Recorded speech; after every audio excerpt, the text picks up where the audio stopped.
Doctors say Army Sergeant Bowe Bergdahl is getting better every day. The former POW is recovering at a U.S. military medical center in Germany a week after he was rushed onto a Black Hawk helicopter by U.S. Special Forces and then flown to safety. But there are still a lot of legal questions surrounding President Obama's decision to swap Bergdahl for 5 top Taliban leaders. Let's bring in our legal guys. Avery Friedman, a civil rights attorney and law professor in Cleveland. Good to see you. Hi, Frederica. Hello. And Richard Herman, a New York criminal defense attorney and law professor, joining us from Las Vegas. Good to see you as well, Richard. Hi, Fred. Okay, so gentlemen, still a lot we don't know about how Bergdahl ended up in Taliban custody in the first place. We know that some troops who served with him in Afghanistan say he is a deserter.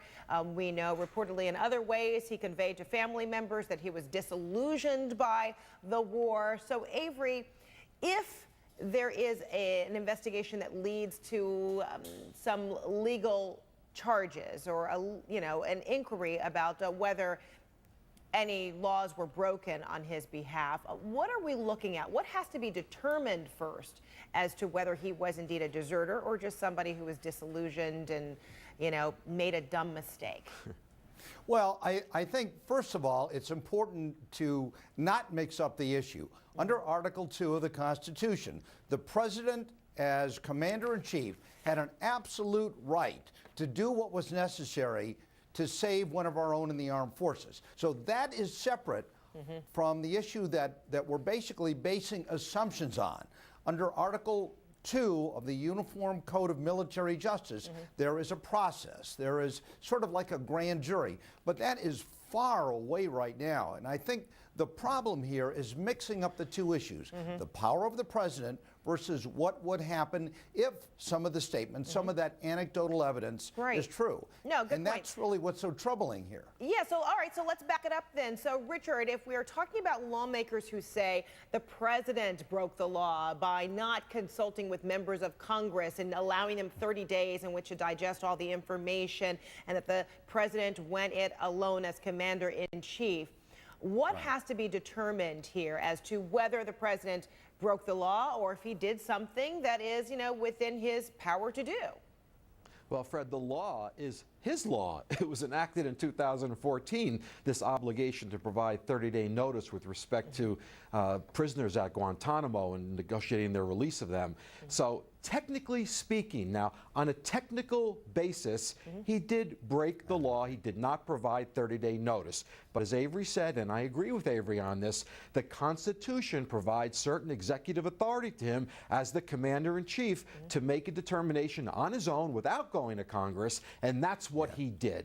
Whether he was right to do it or not to do it, we don't know yet. We don't know all the facts here. Right. We don't know if Bergdahl's life was in danger. We don't know if he was in ailing physical condition, as the allegations here are, and the proof of life video seems to indicate. We don't know these things, Fred, and any commentators who are given definitive responses either way just don't know yet. It's too early to determine. That's while right. Maybe a technical violation, he may have had the authority to do it constitutionally as president. And there are an awful lot of different directions, potentially legal routes that can be taken as it pertains to Bergdahl, the president, etc. But we also know that, as history has it, no POW has ever been prosecuted under any circumstance anyway, Avery. So, if the issue still continues to be a question as to whether he did desert and whether indeed the 6 Army soldiers whose lives, were taken in the search and rescue mission of him, could he potentially be facing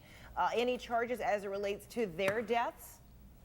Well, that's very troubling. The New York Times actually dug into these issues, and while we're not going to challenge the statements of the 6 privates and sergeants and corporals, the fact is that the onslaught by Taliban occurred 2 months before the search and rescue effort. So the idea that somebody is blaming, and that is politicians in particular, blaming the president essentially for these deaths, I think is absolutely outrageous. I think we need to respect the process. The Uniform Code of Military Justice will address those issues. And let me tell you something, Frederica, we are a long way away from even starting that process. So the assumptions, I think, are very very unfair, and frankly, Okay. I think they're illegitimate. Huh. And quickly, Richard, you were nodding your head. Why? Quickly.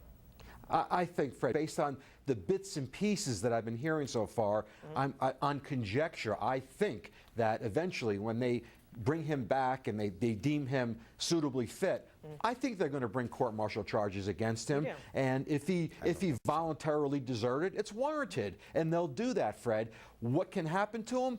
Because we're not in a state of war, maximum 5-year incarceration. He's already been a prisoner of war for 5 years. Right. They just 5 may deem years. him dishonorable discharge, Okay. time served as a prisoner, you're done. Okay. That All right. just that be how it ends up. All right. Again, all conjecture. He's got to get out of Germany and make it back to the States first Right. off. But Right. okay, Avery.